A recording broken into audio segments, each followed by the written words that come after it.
about that, because we would have, learned one or two things together as I teach. Is someone trying to say something? Someone trying to say something?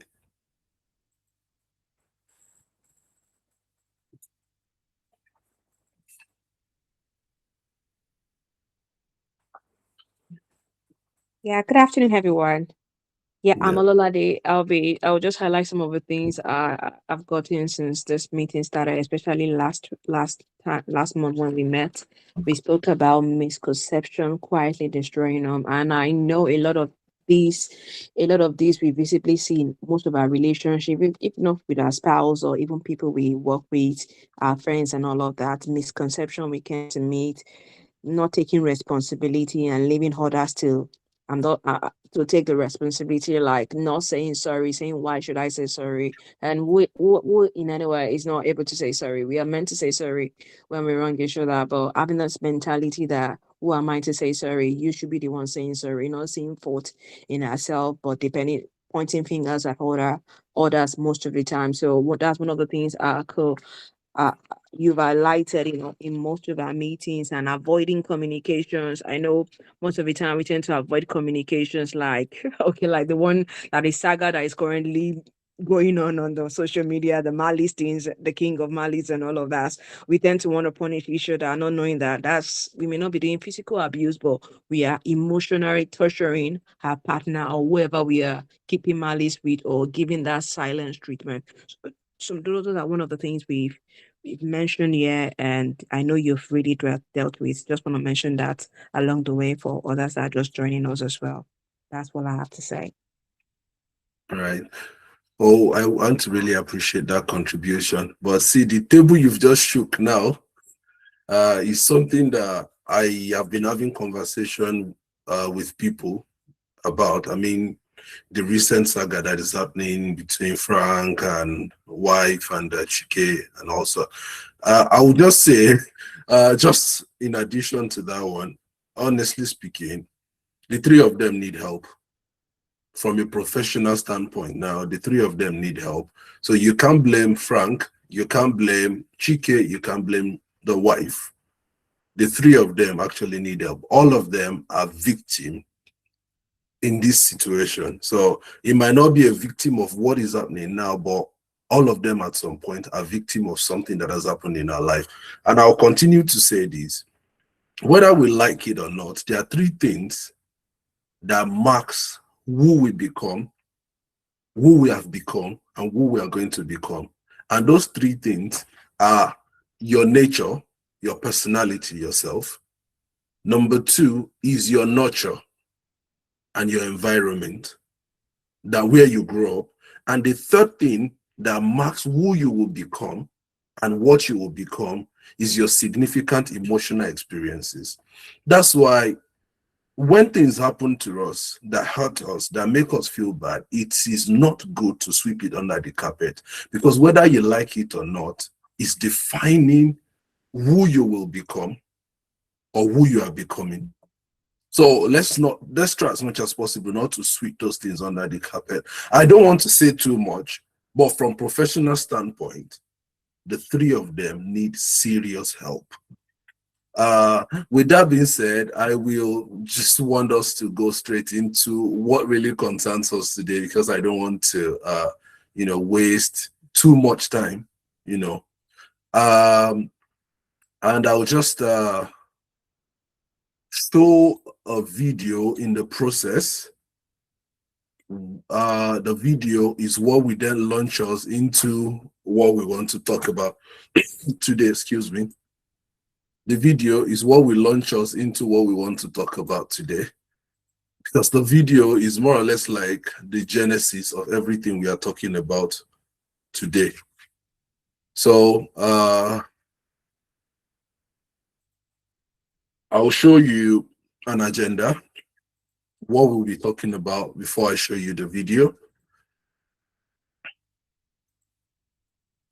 So today, can you see my screen? If you can see my screen, please just give a thumbs up.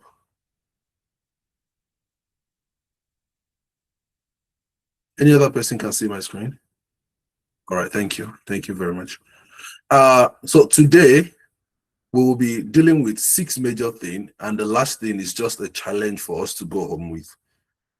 So the first thing is we'll talk about what do you bring to the table, and we are diving into something very deeper. We are going to break the frame of this question. What does this question really mean?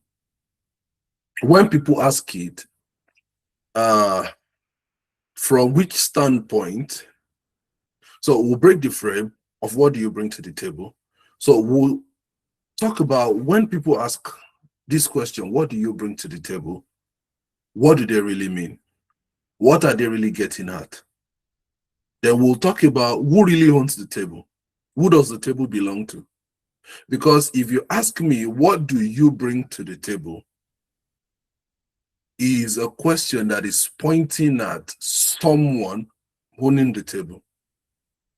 Number 3, we are going to redefine the real value that should be on the table. And number 4, we are going to talk about the 5 dimensions of this value that should be on the table. Then we are going to talk about moving from demanding what you bring to the table to becoming something. So I want you to pay keen attention. We are going to move very swift and on a journey. Then we are going to talk about the real question that should be asked when we are talking about the table. Because whether we like it or not, the conversation of the table cannot be taken off totally, and it cannot be overemphasized. The reason why I'm showing this, you can screenshot this if you just want to follow the frame. I just want to talk to us. It's going to be a deep dive, a deep conversation. Like it will be just me talking, but if you want to ask questions as I'm talking, I want you to be as interactive as possible. I want to crave your indulgence to just raise up your hand. I'll let you talk, then I'll continue my teaching. So just try as much as possible to interrupt me if you want to, or probably if you want me to explain something. Okay, I want you to be as interactive as possible. If you people will cooperate with me, but if not, I'll do the talking. Then after, you can ask questions. But I want you to follow me keenly so that you are not lost in between the conversation. But another thing I like to say is, by the end of this, if you take the challenge that I will give you, I can tell you for a fact, after this webinar, the next time they ask, what do you bring to the table? Instead of you responding with default anger towards the person or argument, you will have a comprehensive answer and comprehensive solution to your friend who's behaving like that, or even you yourself. The way you respond to that question will change totally. So I want you to screenshot this, because I'm not going to use slide today. You guys know I'm always using slide, but today I won't be using slide. I just want us to have, that heart-to-heart conversation. So I'll take the slide out, and I will start my, my talk. First off, like I said, I'm going to bring a video on. I'm trying to get the video up.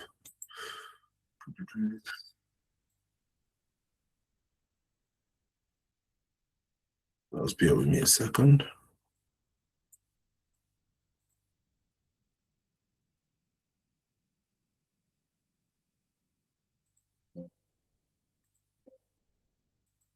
Oh, not now, please. Just bear with me, please.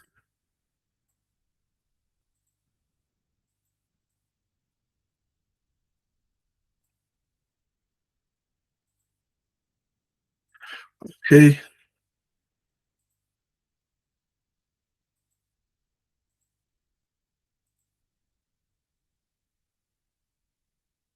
So can you see the video?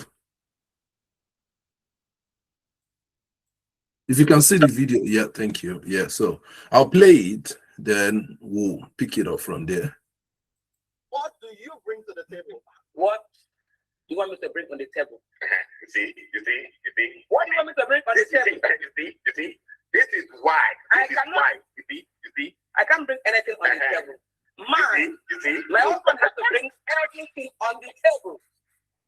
You bring the cash on the table, the money on the table, the grateful house on the table, the duplex on the table. Even myself, you bring me on the table. Oh, so eat inside the table.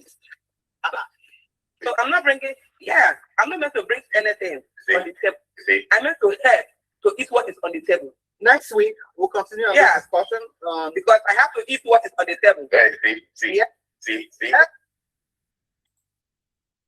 I'm playing it. What you want me to bring on the table? I want to play it one more time, and after playing it one more time, I'll ask for your opinion. I'll ask you guys to talk and say something about the video. Then we'll take it from there. I can see people laughing already. What do you want me to bring on the table? This is why. I can't bring anything on the table. My husband has to bring everything on the table. You bring the car on the table, the money on the table, the grateful house on the table, the duplex on the table. Even myself, you bring me on the table. Oh, so eat inside the table. So I'm not bringing. Yeah, I'm not meant to bring anything on the table. I'm meant to help to eat what is on the table. Next week we'll continue our discussion because I have to eat what. So I'll stop the video. So I want to ask a question. I'll ask 3 questions actually, or probably 2. The first question is, who is wrong amongst the 2 of them? The altercation is between 2 people, the lady on the lower slide and the guy on the upper slide. Who is wrong amongst the 2 of them, and why are they wrong?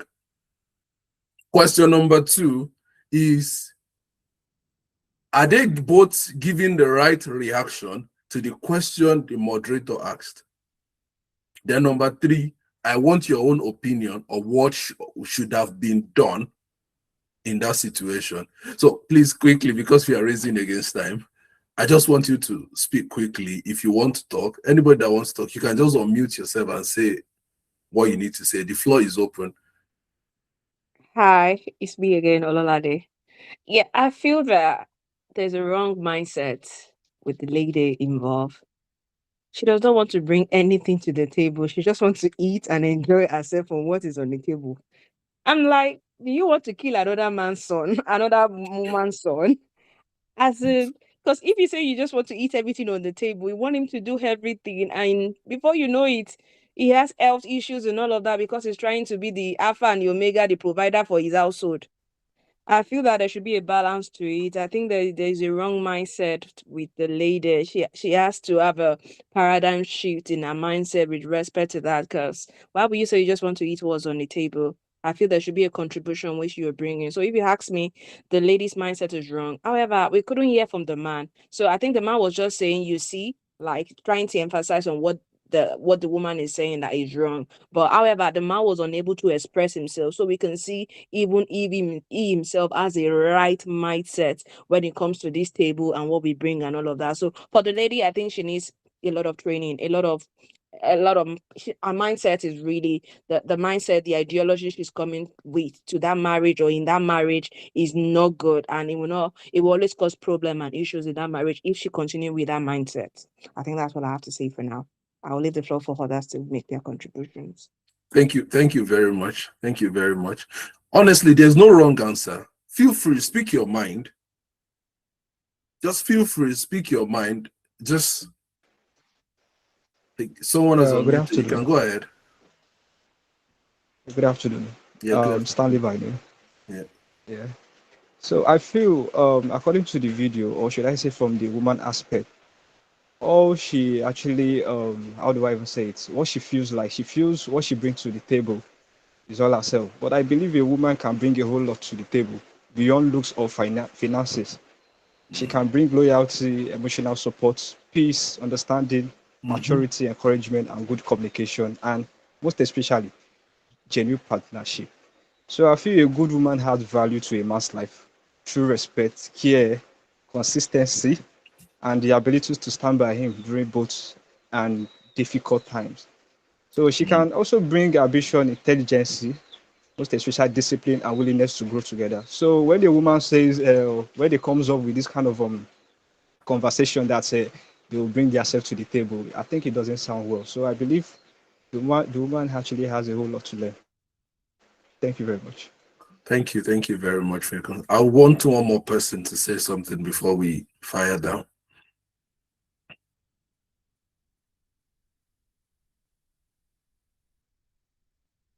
Is are you trying to say something?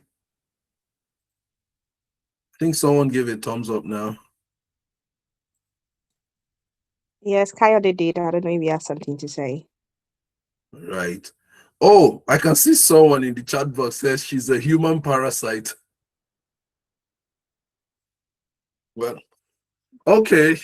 Yeah, since there's nobody that wants to say anything again, I'll say what the two people that said something said, both Ololade and Stanley. I must confess, you guys really said the right thing. However, you are looking at the side of the woman because the woman was bold enough to express how she feel about the situation. But you are not looking at the man's reaction. I watched the full video. I don't know. I just stumbled on it and I said, no, I need to watch this.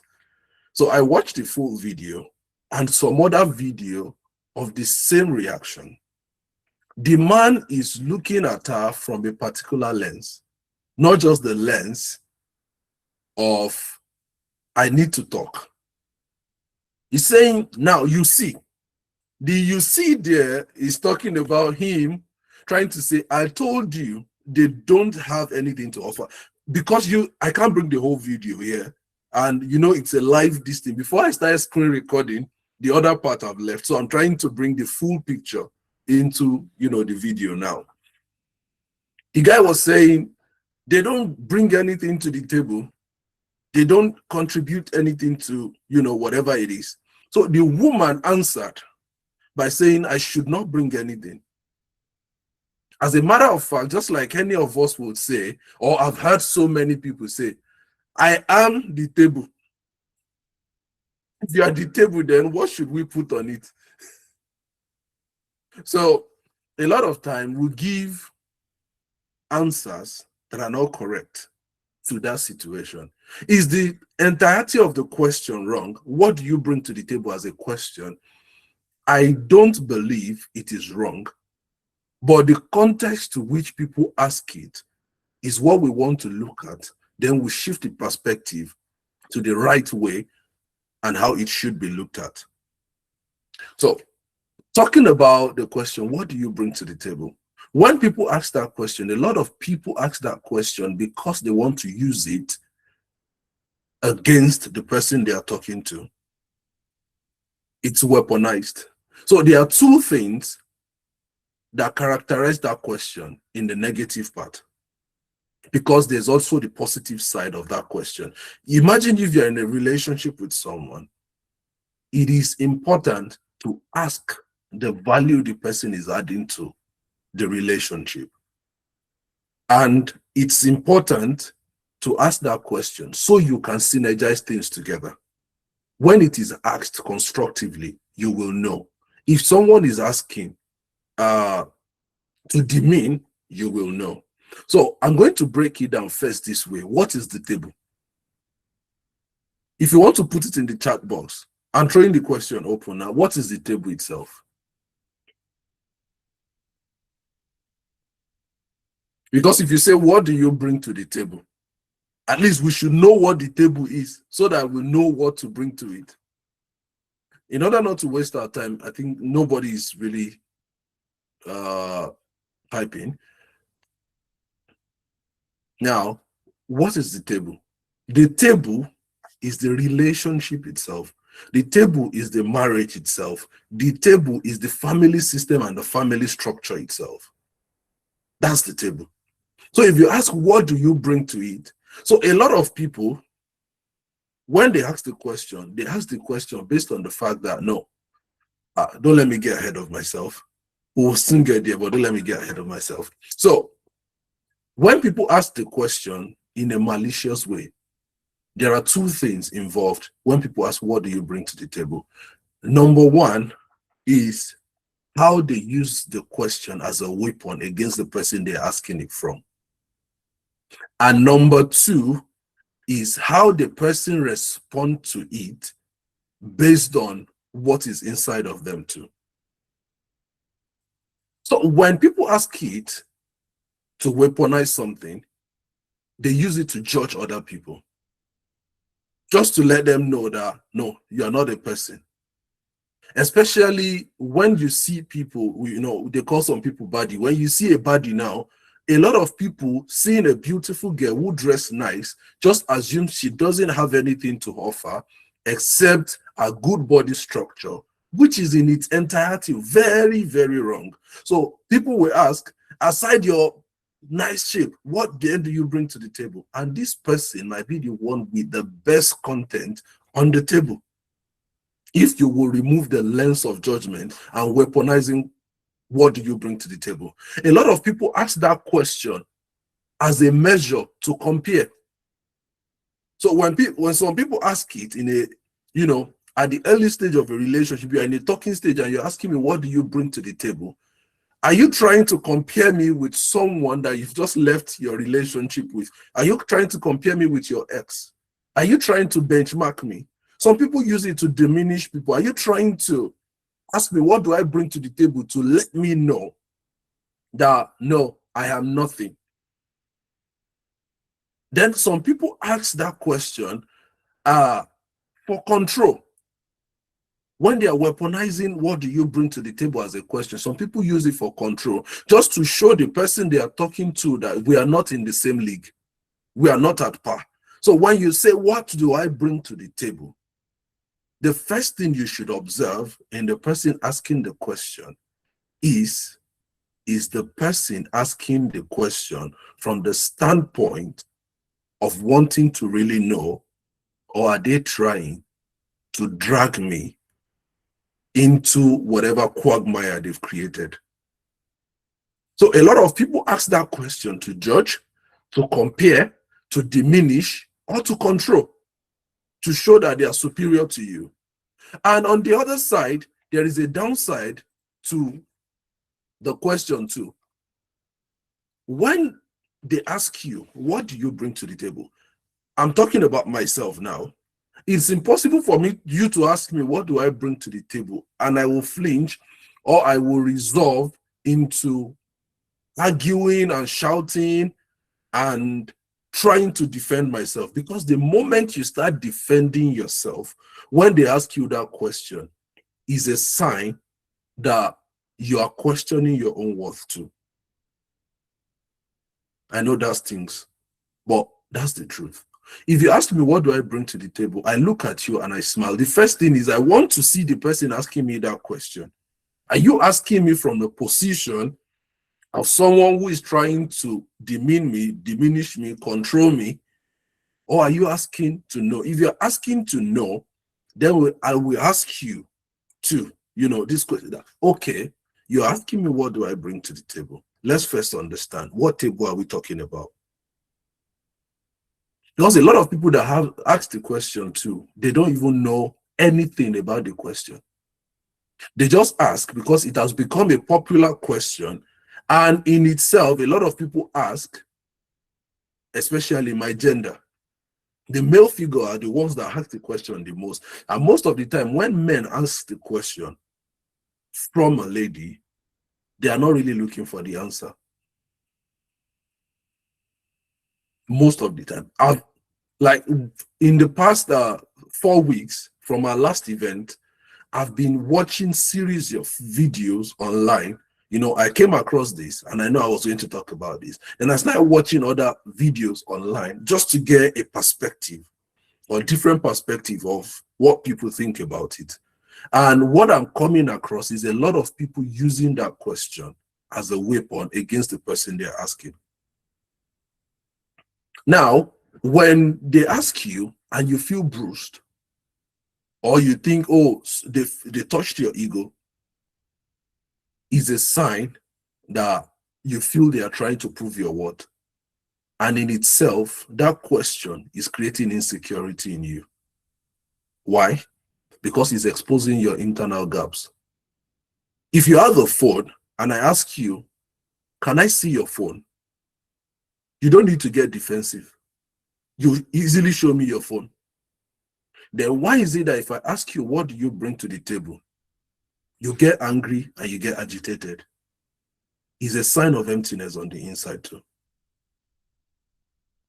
Because if you have it, you will show it. I saw a lady in one of the videos I watched. She spoke eloquently about this thing. When the guy asked, what do you bring to the table? The guy at the end of the day said, wow, you are the first lady that will calm down and ask the question and answer the question, without being defensive. That ever since he has been asking the question on the show, you are the first person that will ask the question without being defensive. I watched other videos where they say, why will you ask a lady what does she bring to the table? She will give birth, she will take care of the baby, she will go to work, she will cook, she will do this, mentioning every house chore. So are you saying that aside all those house chore, a lady cannot bring something to the table? What if you marry someone who employ a domestic staff for you? Are you saying you won't bring anything to the table again? And for the man asking a lady, what do you bring to the table? Do you even understand the concept of the table? Are you asking it from a clear mind to know what she truly brings to the table or the value she truly carries? So I want us to stay back and reflect on both the person asking the question and the person answering the question. If you notice from the video I showed, the man is making fun of her while she was answering the question, what do you bring to the table? The reason is because he's asking the question to judge. He's asking the question to diminish. Like, you see now, you see that they have nothing, that she has nothing upstairs, that she has nothing to offer. You see now. So the lady played right into his trap. So when you ask that kind of question as a lady, don't play into the trap by getting all agitated and all puffed up and all. No, sit down. If you've been following us from January till now, you must have gained a lot of valuable stuff that you can tell a man that asks you, what do you bring to the table? Without flinching. And the man will know truly you carry value. So it shouldn't be a question that will be asked to judge. It's a question that should be asked so that we can match things together. So most of the time when people talk about this question, 4 things comes to mind. When people ask, what do you bring to the table?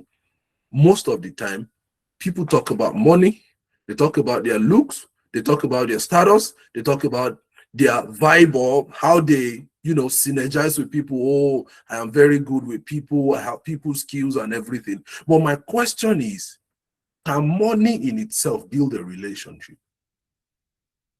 Can looks bring the relationship to the destination where you want it to be? And status, your status, can it uphold the relationship? Let me bring the example of what Ololade raised at the beginning of this program. Let me bring it into the picture. A lot of times, people marry high flyers. People marry people that are doing well in their career. I'm not saying it's not good to marry them, but I want to let you know today for a fact, it is not the same thing to be doing well in your career and be doing well in family life. A lot of people are doing well in their career, but their family life, their marriage, their relationship is in shambles. So it is very expedient that you don't mistake people doing well in their career as a yardstick. You don't use them as a yardstick that they will do well in every other part of their life. Our life as human beings is mostly compartmentalized. I know people that are doing well academically when we were in school back then. And if you ask them, they know this thing, but if you ask them to come and stand in front of the people and teach people what they know, they can't face anybody to say anything.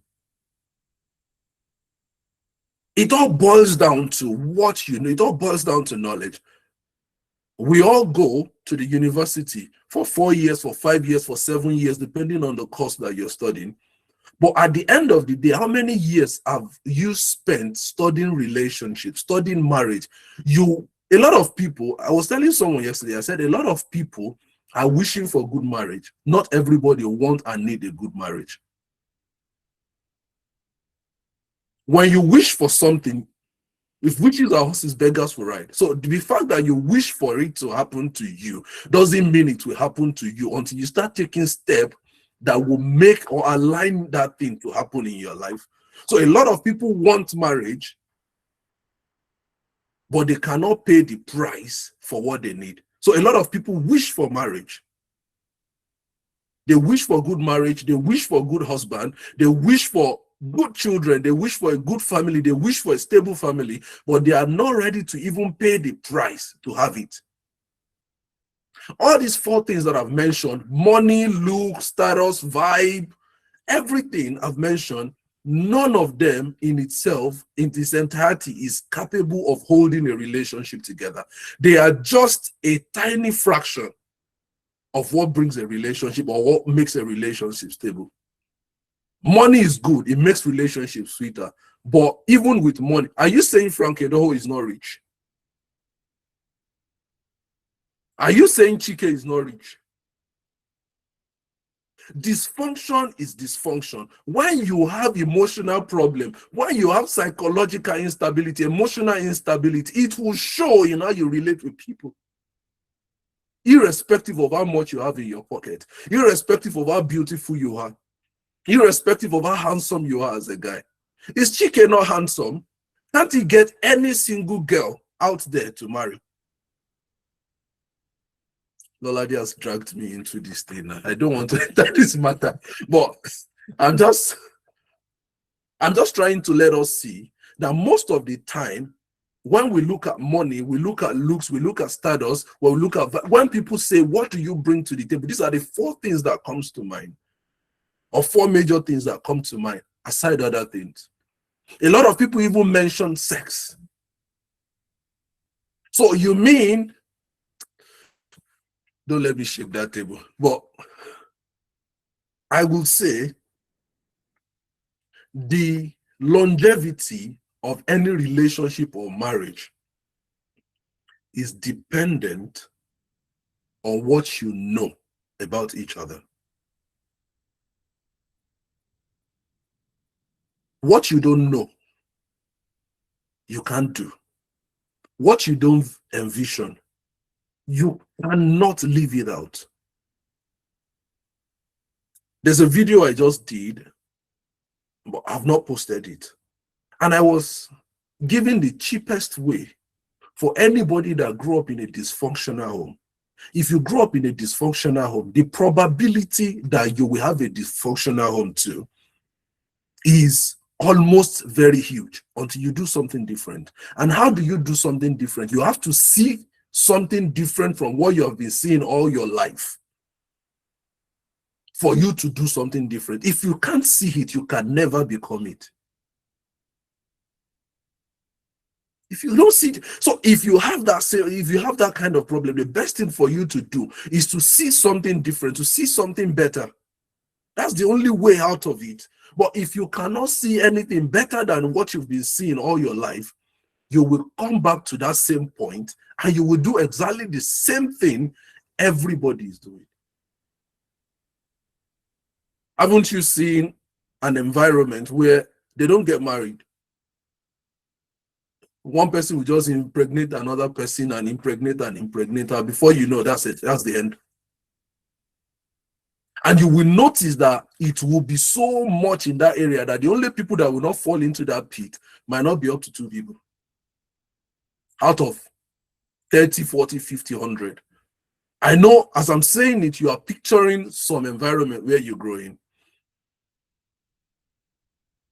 So whether you like it or not, three things, I've said it from the beginning, I'll repeat it for the sake of the people that joined late. There are three things that marks who you become, what you become, how far you can go in life. There are three markers that marks it. Number one is your nature, your personality as a person, your temperament and all those things. They can affect who you become if you don't work on it. The second thing is the nurture, and the environment where you grow in. They can make or mar you because you can't see beyond your environment. There's an analogy I read in a book. It was talking about a frog that was thrown in the in a bowl of water. The frog was enjoying himself until the frog was picked and thrown in a pool. And the frog was very happy. If you ask the frog, how is life? They'll say, wow, I moved from a bowl to a pool, that this is the end of life. Imagine if the frog is thrown into a river. So the more you see, the better you think. I mean positively now. So now, thirdly, the third thing that defines who you become in life and what you become is your significant emotional experiences. And what do I mean by significant emotional experiences? These are the things that happens to you that defines your emotion. Maybe childhood. Were you abandoned as a child? Were you abused as a child? Verbally, physically? They play a role. A lot of people think the person they choose to marry was chosen by them. No, it was chosen even before you come to the age of who you chose, of a person that can choose. Because everything you understand about love, everything you understand about relationship was defined before you even grow to the age where you can pick. And when was this chosen? In your formative age. Who told you how love feels? We all say, oh, I fall in love, I fall in love. What is fall in love? How did you know you're falling in love? How do you know this is love? All these things were determined by what you've seen. That's why a video went viral recently. Someone was saying, the boyfriend slapped her, beat her, then he took her to the hospital and bought her provision that she really loves me, because men are scarce out there. That's the mindset of an environment where she grew up. That's what she has been open to. If you touch like that kind of person, it is highly possible that the father has battered the mother all through the marriage. So she doesn't see anything bad in it. I heard of a certain lady that went to meet her pastor, to talk to her pastor, that, pastor, I want to marry, and the guy is a good guy, he's a good man, once in a while, and he reported him to his uncle, and the next thing the uncle will say is that beating is normal now, beating your wife is, and you want to marry to that kind of family. By the time you come out, only is to take God for you not to come out in pieces. So it is highly important that we know our own value. If you don't know your own value, it is impossible for another person to value you and to value what you are contributing to the relationship, to value whatever it is you are contributing to the marriage. Place a value on yourself. Have you ever gone to the supermarket? Now, if you go to any market, any open market, you can go there and someone will tell you, oh, this phone is 50, let me use a universal currency, it's $500. And you see there's a black market phone, you'll be like, no, 300. And the person will say, okay, bring money. But is it possible for you to go to a shopping mall, enter into maybe Samsung shop, Apple shop, and you see something on the shelf with a price tag on it, and you see the person say, can I pay $200. It's impossible. Why? Because there is a price tag already on it. If you wear your value, everybody will respect it, because the way you carry yourself will be different from someone who is valueless. You don't throw yourself at people and expect people to accept you for who you are. See, oh God, this thing is going in another direction, but let's just flow. We'll get there. A lot of times, when you see anybody, and it happens to all of us, you already have a premeditated value that you've attached to that person when you see them. So you only have 2 seconds to change my view about you when you come into my space. And the same thing to me, when I come into your space, I only have 2 seconds, 2 to 5 seconds max, to change how you perceive me. Imagine you walking up to a stranger on the street of, say, Lagos or London. The first thing the person will want to do is to check you out from up, down, and see that, okay, who's this? I've been in a place in Lagos, Sanusi Fafunwa Street. I was looking for a place and I was walking up to the person. I was well dressed, talking with tie. And the person said, I don't have change. I nearly cried. So that was if the way I dressed, the only thing the person can see is a corporate beggar. But right now, it is impossible for me to come into your space. I will establish my aura. The aura I carry, the environment I carry, will immediately influence yours, and you will know that I'm not someone you can push away anyhow. But there's a process to this thing. What am I saying in essence? Wear your value. When people see how valuable you are, just before you open your mouth, you will understand what I'm saying better. A lot of people say things, they do things, they act in a way that is even lesser than who they are. Why? Because they don't even know who they are.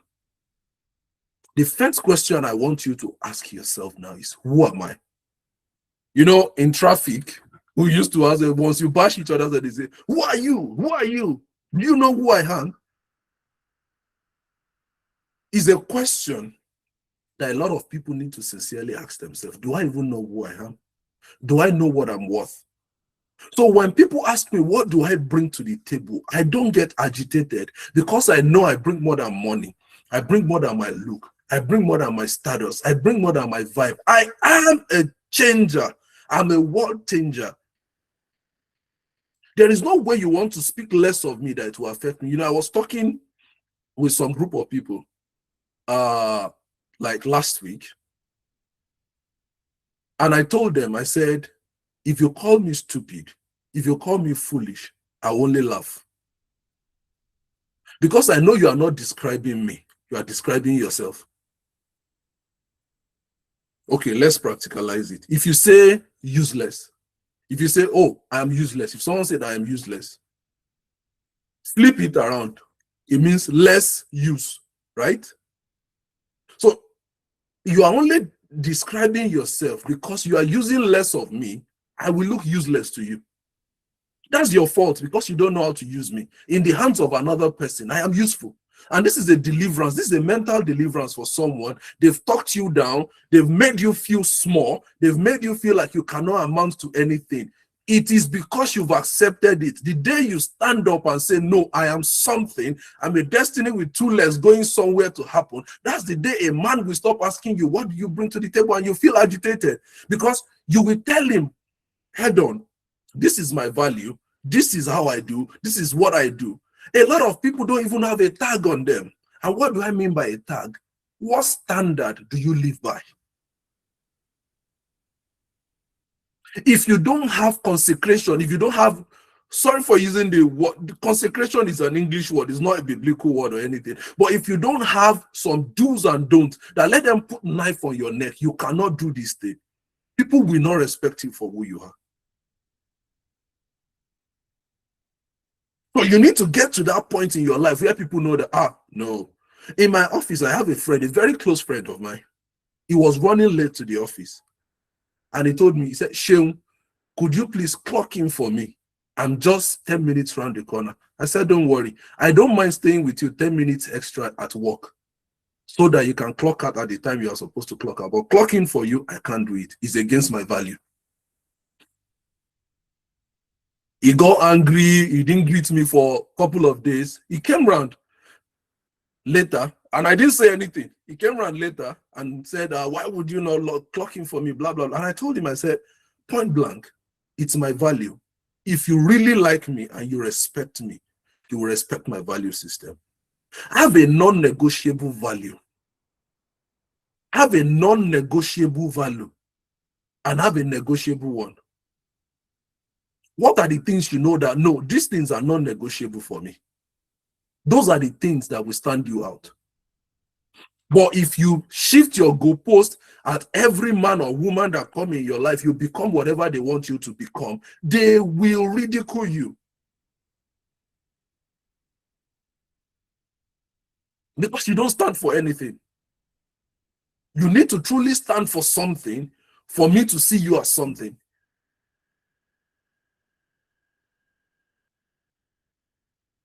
Okay, let me calm down.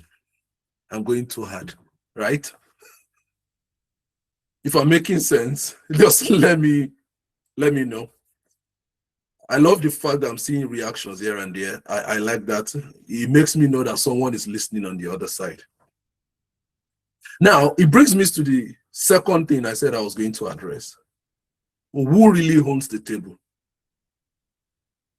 Because the person asking the question is telling you, okay, indirectly, what do you bring to my table? Not what do you bring to the table. Is the table his own, truly? If the table is mine, when I ask you, what do you bring to the table? It means when I ask you the question, I'm asking you the question so that you can impress me. So I want you to come and perform. I want you to come and let me know that you qualify for that position. I want to judge you from my own lens that is it.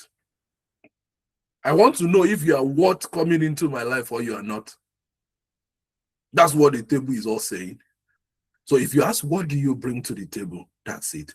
But in my own opinion, everybody should have their own table. So before you go into a relationship, have a table, a buffet of what you are taking into that relationship. And we will talk about those things that you should go with into a relationship. So you should have your own table. You should have at least when you are going into a relationship, you are not hungry before you enter the relationship. You are not suffering before you enter the relationship. At least you are eating. You have a roof over your head. You are doing what normal people do before you enter the relationship. So you have a table already with some other things I'm going to sprinkle on the table. So when you are entering a relationship, there is nobody that the table belongs to. You are bringing your table together. So what is on your table and what is on the other person's table, you merge it together to form a better and a bigger table. So when you ask me, what do you bring to the table? I will tell you, I have my own table. You have your own table. What we are doing now is we are merging table together to make a bigger table. So if you've been eating one plate, when we merge table, let's be able to eat buffet. Variety. Am I making sense? So the table should be a shared table. The table does not belong to anybody. Because if you think if you are inviting the person to your table, what you are inviting is resentment. By the time you start asking, what do you bring to the table, and you are judging the person, and the person is telling you the value they bring to the table, and you are reducing the person, you are demeaning the person, you are making the person feel small, the person will resent you for how you are treating them. But when you ask the question for partnership, what you are doing is you are contributing your own quota, You are both deciding on what should stay on the table and what should not stay on the table. And you are building something formidable, something strong, something better, something bigger together. And I will say this because I might forget in the course of this situation, in the course of the this as it comes to my mind. I want you to have something at the back of your mind. If your marriage is not built or your relationship is not built on something bigger than the two of you, the probability that it will last is very slim.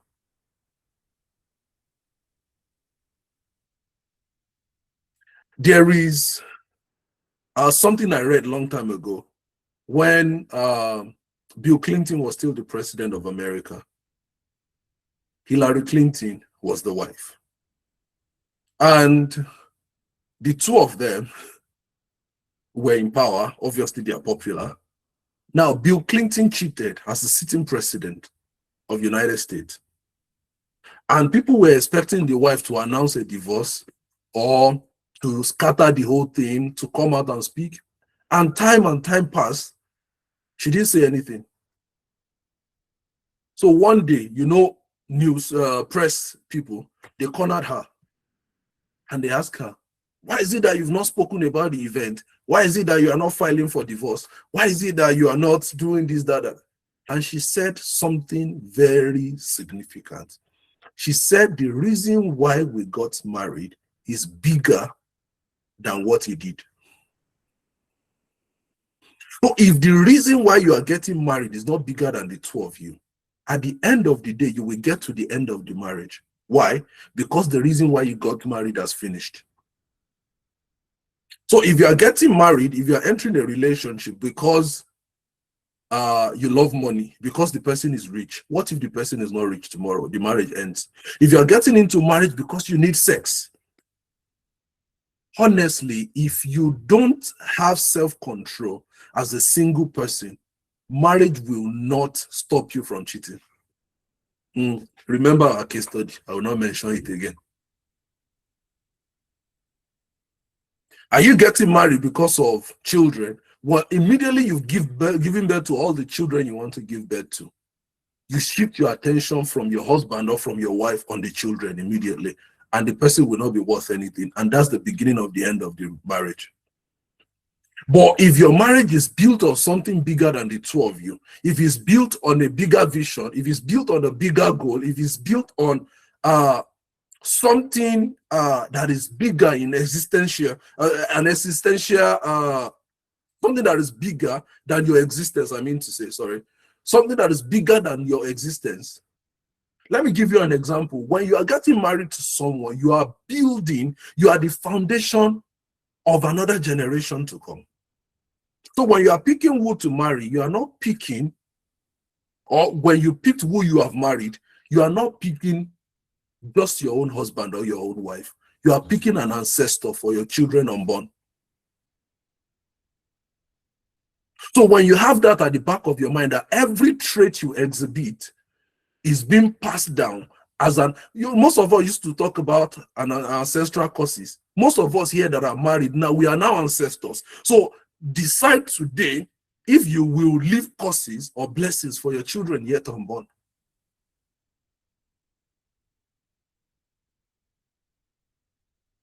So the table is not owned by anybody.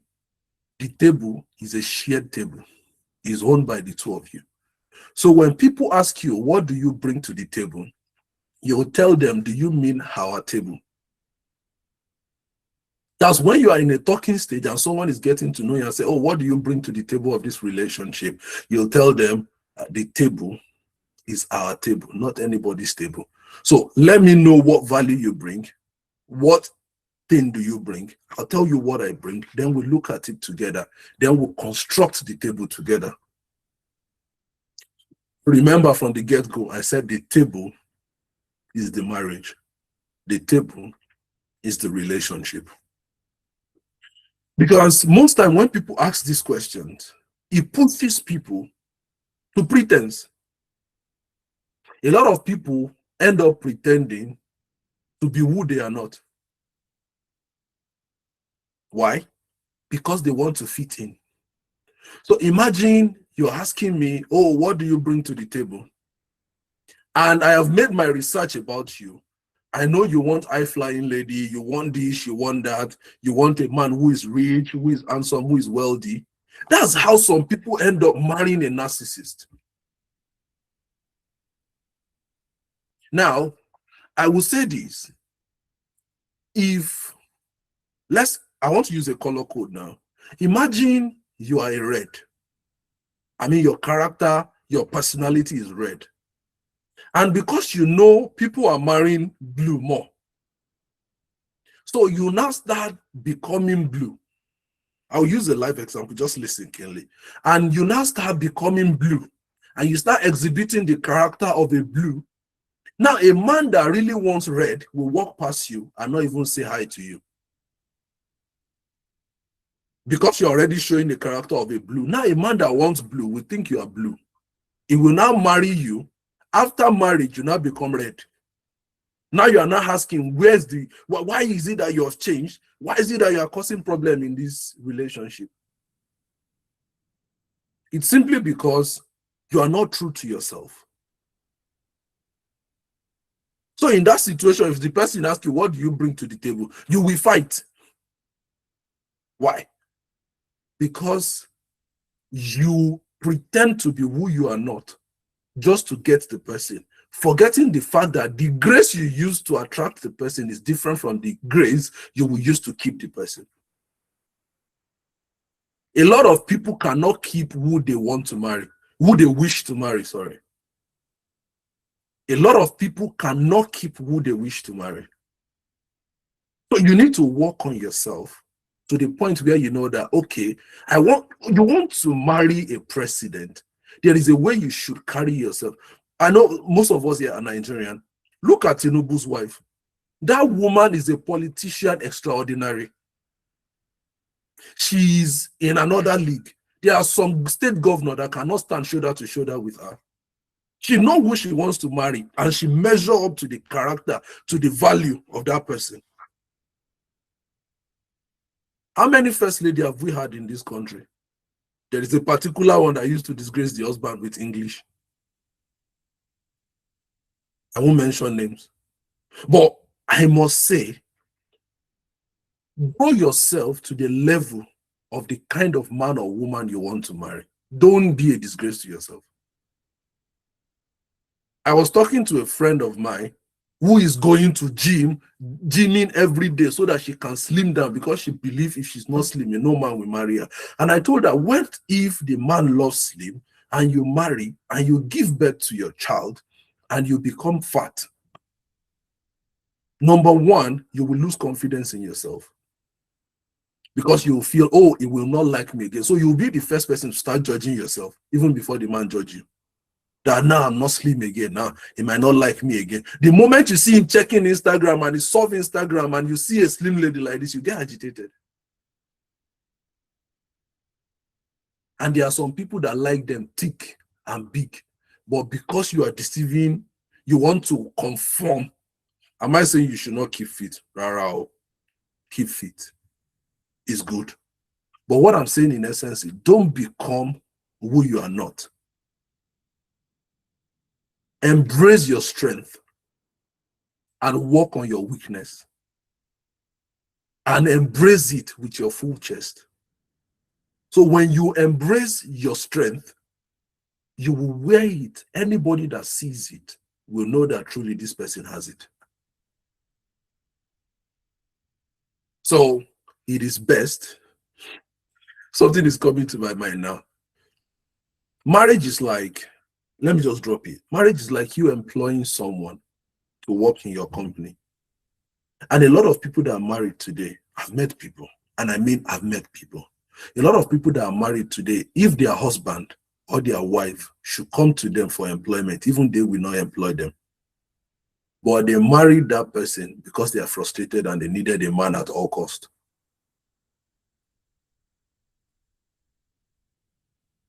There's no late comer. I don't know who has what I'm saying now. There's no late comer. Marry what you deserve. Don't marry a prayer point. Marry a prayer partner. Marry who you deserve. And I'm not saying the person should be there already, but the person should be actively moving towards it. And I say it again, actively moving towards it, not just be there. Now, quickly, I want to redefine, I want to redefine value for us. What is value? When they say someone is valuable in marriage, in relationship, even at work, in any relationship, value in itself in a relationship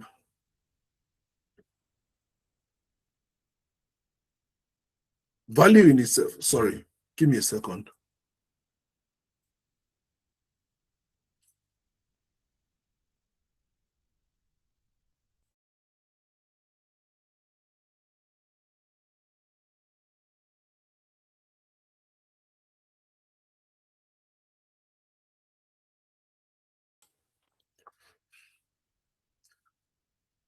Yeah, I'm so sorry. A call came in for me and I had to tell the person to, yeah.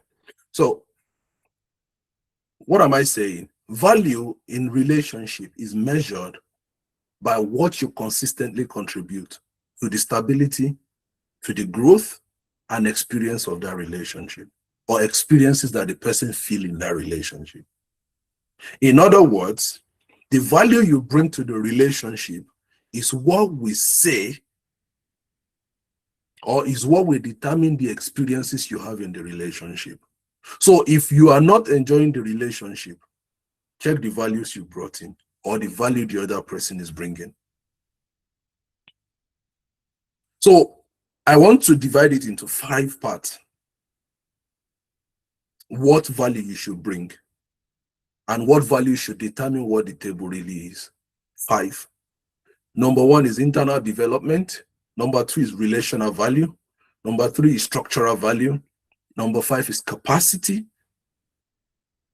And number 5 is emotional environment. I've counted this thing twice, so I'll go over it again. Number 1 is internal development. Number 2 is relational value. Number 3 is structural value. Number 4 is capacity. And number 5 is emotional environment. So I'll quickly rush, I'll quickly go over it one after the other. So when we say, what do you bring to the table? I'm talking about you bringing your internal development. Have you worked on yourself to the point where you are self-aware? Do you understand your own trigger? Do you understand your pattern? Do you want to know your strengths and your weaknesses? If you don't know all these things, when marriage exposes it, when your relationship exposes it, in fact, you will be shocked at the reaction you give to some things. Number 2, on internal development is emotional maturity. Are you mature emotionally? Does your feeling control you or you control your feeling? There is a general saying that people say, they used to say, you can't control what people do to you, but you can control how you respond to what people do to you. Which brings us to this same question, what do you bring to the table again? The moment they ask you the question and you get triggered, you agitated, it's telling me something different about you. But even if someone is saying what you don't like, if someone is saying what you don't want, are you emotionally mature to the point where you can listen to them actively and read in between the line what they are trying to say? I remember when I just got married to my wife, she is the, like the mother to the younger ones. So she's always telling them, oh, you do this, you do that. And she's used to that all her life. That's what she does. And we got married and she's doing the same thing to me. So I told her once and she said, oh, I didn't know I'm doing it. Then I devised a method. So the moment she starts doing exactly that same thing, I'll say, mommy, she will catch it immediately that, oh, I'm mentoring my mother, my mother instinct is, my mother instinct is kicking in immediately. But now she's outgrown that. She's no longer doing it again. But it takes someone who is emotionally mature that will not make a situation out of that thing. Are you internally developed to the point where you have identity clarity? Do you know who you are outside the relationship? If you take someone out of their marriage, if you take the misses from their name, they are nobody. They don't even have an identity. Who are you yourself? These are the questions you need to ask. Your sense of self isn't sourced from your partner's approval. That's the problem a lot of people have. Most people have attached, or let me say some people, majority of people have attached their self-worth, their identity to the marriage.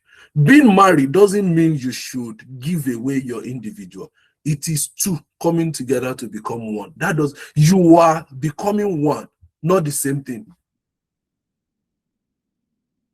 So you should have your identity. You should be able to do your thing. Your husband will do his thing. The wife will do the thing. And the two of you should come together and do your thing.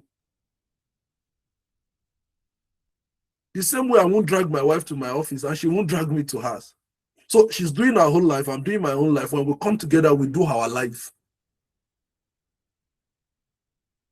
So work on yourself internally to the point where you are self-aware, you are emotionally mature, and you have identity clarity. When you can assess those things, when you can become these three things, when you can hone these three things, when people ask you, what do you bring to the table? Your identity is clear to you, and you are not emotionally agitated, and you are able to answer them very well and analyze the whole thing for them. Even them will not ask you the next time if they are asking to judge you. Number two is your relational presence. Do you understand communication? How well can you communicate clearly without abusing people? When things get hard, how do you communicate? Are you the king of malice? Or do you say the right thing that you need to say?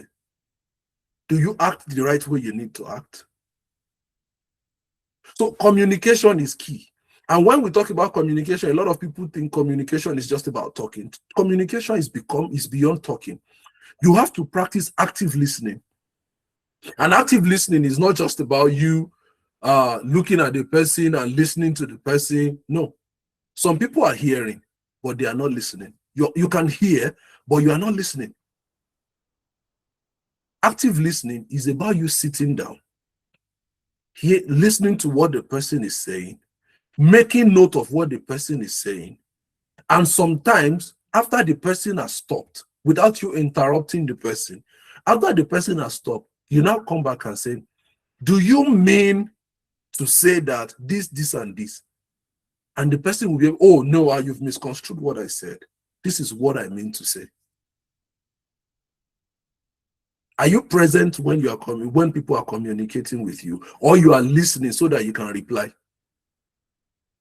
A lot of conflict in marriages, a lot of conflict in relationship. When this thing happens, you start arguing. You are not listening to the other person. You are only listening to look for a loophole so that you can hold it and use it against the person. Learn communication. Another thing is accountability. Learn accountability. When you are wrong, own it. Don't shift the blame. Don't gaslight the other person. Be accountable. Another thing that you should bring to the table is conflict management.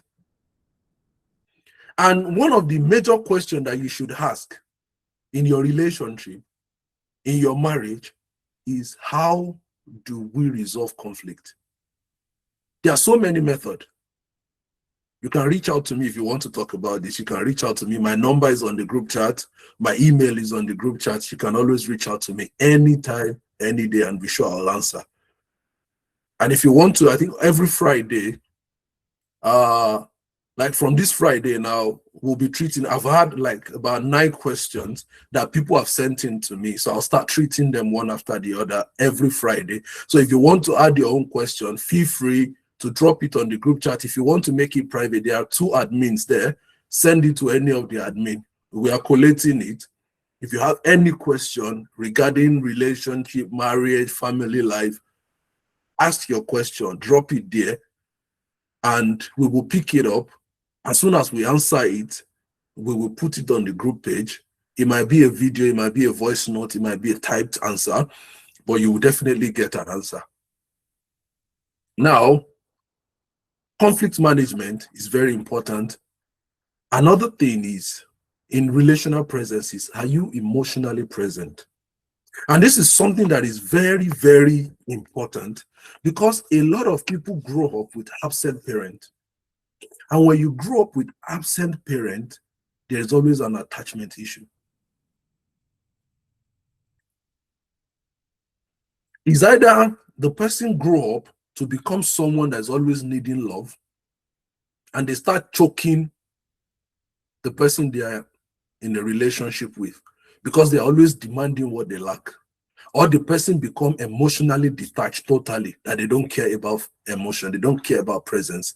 You have to consciously come to the point where you teach yourself, or you reach out to people that can help you to be emotionally present. And before you can do that, the first thing you need to do is to process where that thing came from.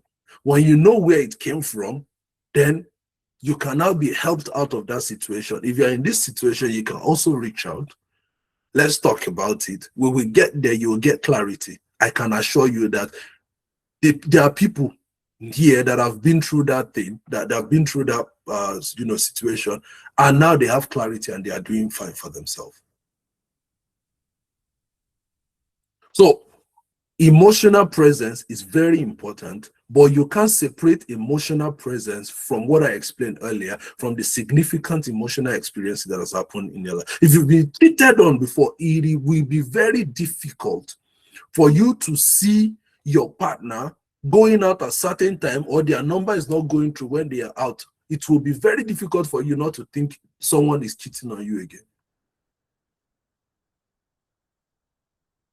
So all these things, they don't fall from heaven.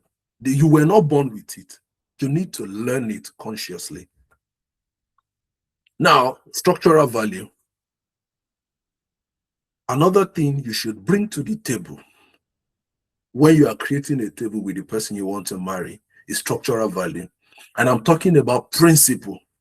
You have a clear principle for your life. I've mentioned this. That's why I'm going very fast on it. Do you have a clear principle for your life? What are the things that guide you? Do you have a purpose?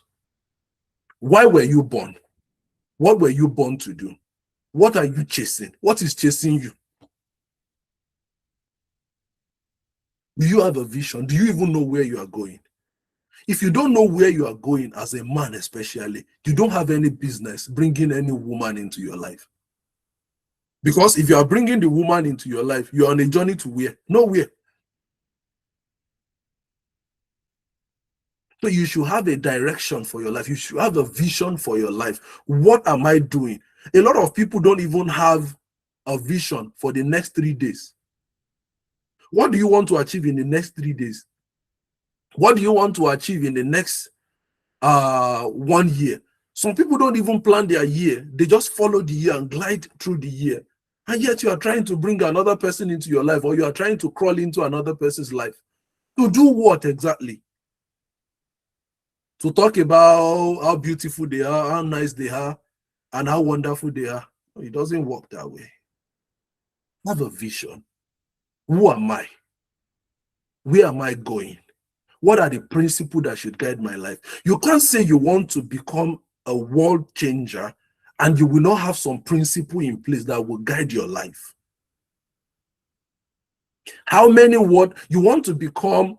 If you want to become a pilot, you will go to school of aviation, and the people that have experience in flying plane will teach you how to fly plane. But a lot of us want to become what we have not even studied the people that have become it. So until you know what you want, you cannot even take a step to inch towards where you should be. So what do you want? What's your purpose? What vision do you have? It is your vision. When you know your purpose, that you will now have vision. When you now have vision, you will have principle that guides you towards that thing. Then you add integrity to it. And what does integrity mean? Integrity, that's why they call, numbers integer. 1 in UK is 1 in Nigeria. 2 in Nigeria is 2 in America. All over the world, it is universal. If they say you have integrity, it means that your yes is yes, your no is no. You don't have double standard. So if you want to bring anything to the table, bring your principles to the table. Bring your vision to the table so that you can merge the vision together and make it bigger. I can count so many people, Bill and Melinda Gates, the two of them, they built a foundation together. Though they are divorced, the foundation is still existing. There are people out there that they married and they built vision together. It was when they married the person they married that the vision became bigger.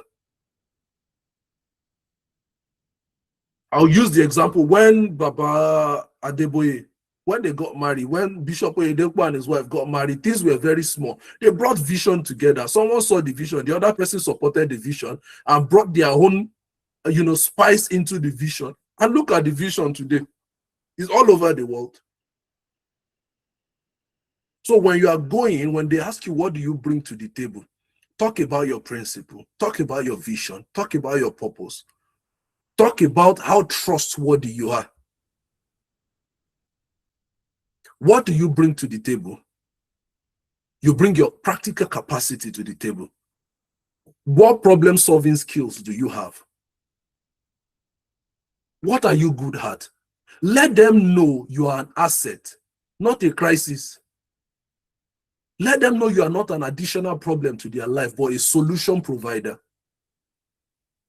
When they ask you, what do you bring to the table? Talk about your financial responsibility.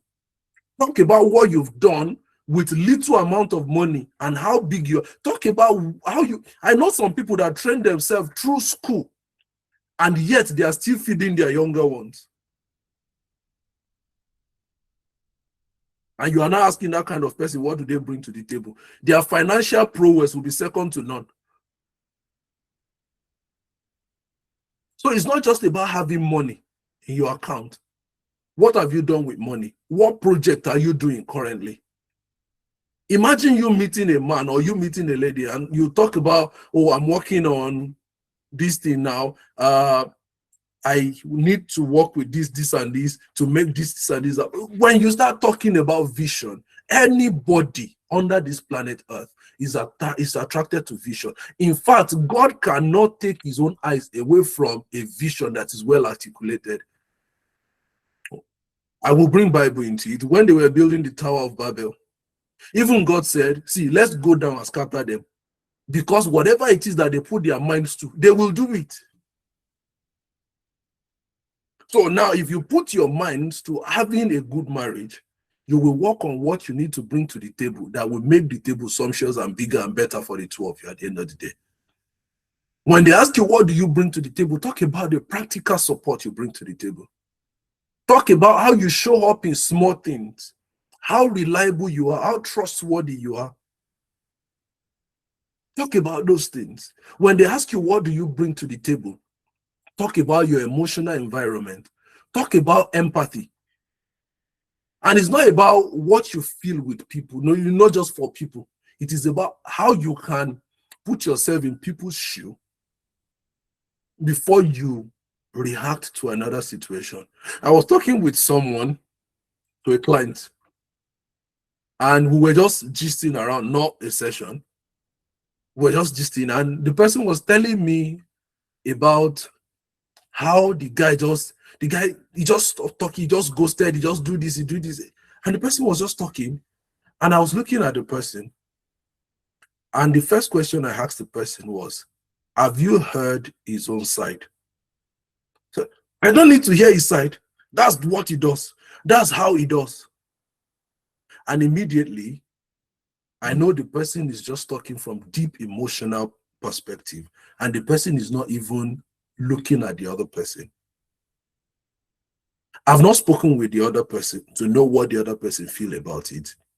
But I just know the moment you tell me you've not heard the other side, and everything you are telling me is what you think, is what you feel, I know you are not coming from a balanced perspective. So I won't say anything until I hear from the other person. What is empathy?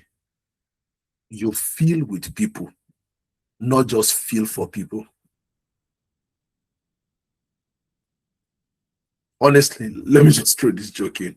I was reading a joke and the person said, imagine if it's in a dispensation that Jonah was thrown into the belly of the fish and he came back on the third day and tell his wife that you won't believe what happened, honey. I was swallowed by a fish for 3 days. That's why I've not come back home for 3 days. Imagine the reaction of the wife.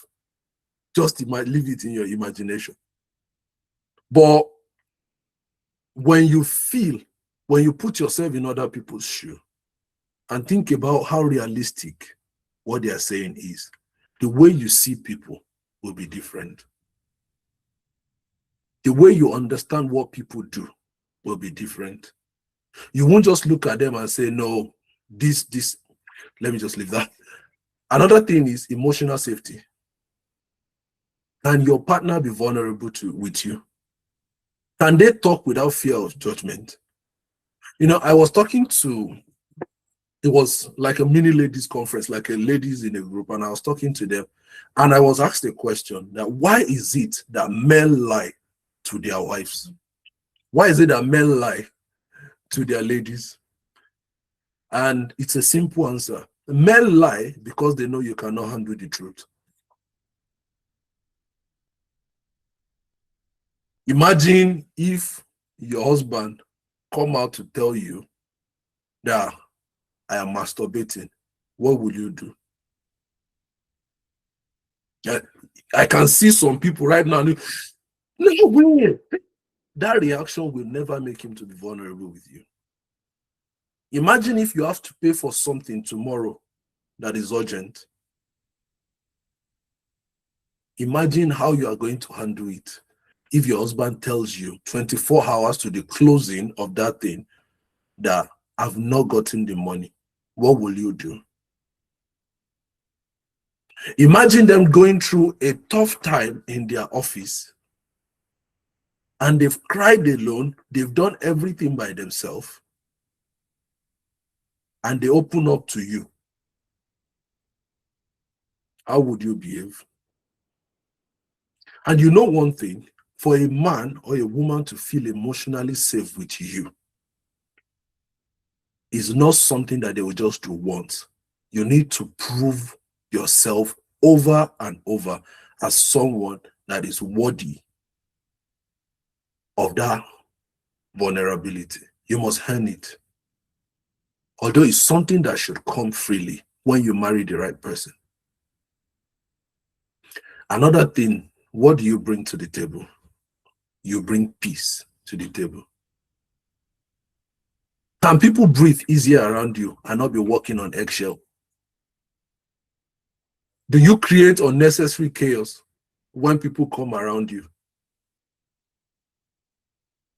So when people ask you, what do you bring to the table? I think I've given more than enough of the things you should become, you should imbibe, things you should train yourself, and things you should look at.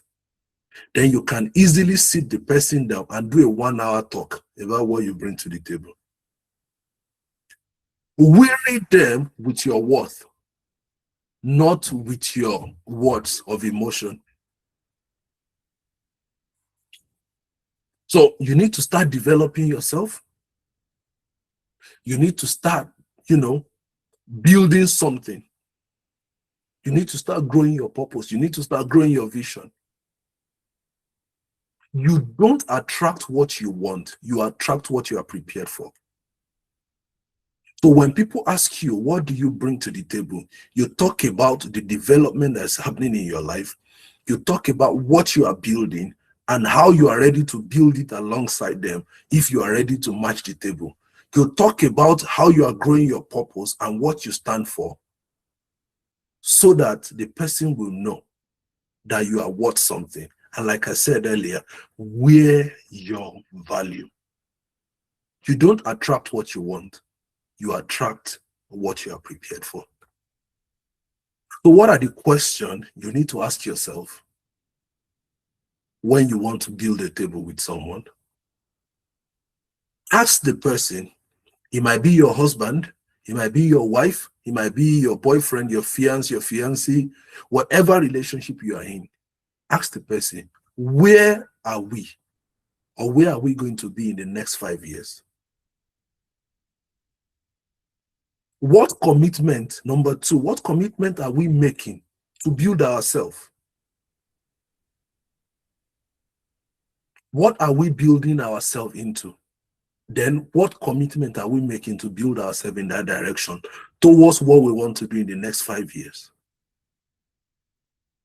The question three is, what do we need to feel safe enough so that we can grow together? I'll go over the three questions again. Where do we want to be in the next 5 years? What are we going to be committing to build ourselves? Or what am I committing to build myself? Number three, what do we need to feel safe enough so that we can create an atmosphere for growth? And always know that you should not perform, you should not become who you are not. Ask yourself, am I building something? Am I stable? Or am I just trying to impress another person? And always check yourself, am I becoming valuable myself? The table is not where you prove your worth. It is where two people build value together. And that's how you can become a formidable team that can quench anything that comes your way, anytime, any day. I'll say this again. Anything you are building, any relationship you are entering, be rest assured that you are building it on something bigger than the two of you. Thank you for listening. And I will give this 24 hours challenge. Write three things within 24 hours. Write three things you are actively developing in yourself or that you want to develop in yourself. Not for your partner, not for your husband or your wife, but for your own purpose. What are the three things you want to work on in all this value that I've mentioned? And work towards it and become it. If you want to watch this again, I'll put it on YouTube. It should be on YouTube by this time tomorrow, latest. It should be on YouTube. I'll put it on YouTube. I'll put the link in the group. You can go back, work on it, watch it again, and write three things that you want to really work on, three things you want to really develop. And I believe now, when people ask you, what do you bring to the table? You should be able to say more than enough. And you should not be rattled by that question again. Thank you once again for listening. You're welcome, Aisha. So do we have any question?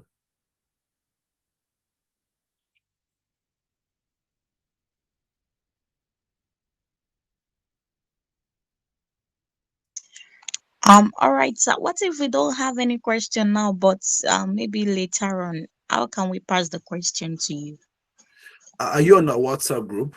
Yes, I'm on the group. Okay. If you're on the WhatsApp group, if you don't want to drop the question on the group, you can drop the question with any of the admin, or you Okay. send it to my email. My email is info@generationshift.org. Please, Iyanu, you can put the email in the chat box. So you can send me an email if you want it to be something personal. You can send me an email, or you can send it to any of the admin. Then we'll reach out to you from there. All right. Thanks so much, sir. You're welcome, man. Yes. So does any other person have questions? Questions.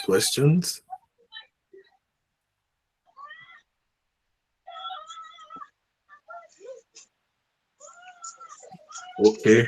If there's no question, uh like I said, every Friday the group chat is open for you to drop your question. If you don't want to drop it in the public, so if you don't want to drop it in the public space, you can reach out to us. Any of the admin, drop the question with us. We have 9 questions already now. I will start treating them from this Friday. So if you want to add your own question to it, feel free to add to it. But from this Friday, we are going to start answering the question one after the other. So God bless you. Thank you very much for joining this week. And I will see you next month. And next month, we'll be talking about love itself. Love as the concept of love. That's what we'll be talking about next week. I want you to come prepared, prepare your mind, come with your notepad, come with your writing pad. And it's going to be a wonderful, wonderful time together. If you've enjoyed this, I want you to unmute. Everybody should unmute yourself. If you've enjoyed this, let me know your opinion. Have you enjoyed? Did you enjoy this session? I want a chorus answer, please. Like seriously, I enjoyed it. I don't have Yes, the yes. understanding of this. What did someone bring to the table? But with this few things I've heard from you today, it's made me understand it better. Thanks Thank so you much, very sir. much. Thank you. Yes, sir. Thank you. Thank you. And now that you've enjoyed it, invite your friend, invite even your enemies. If you have one, invite them All right. to come and learn more too. So I thank you will. very It much was for just joining. yesterday I saw it from someone's status and I just joined the group that Wow. I really need to get this information. That's good. That's good. Yes, That's sir. good. You're always welcome here. Thank you, everyone. And thank you for joining. And enjoy your week. So I'll see you next month, third Sunday of June. Third Sunday of June. We'll see third Sunday of June. Let me check the date so you can book the date already. You can block the date already. Third Sunday in June is the 21st of June. So we'll be meeting 21st of June. So invite as much people as you can. The group link, you can always get the group link, send it to your friend, let them join the group, let them have all the information that is available for them to have, and let us all enjoy it together. Let's be more than this in our next session. Thank you very much for joining. Yes, sir.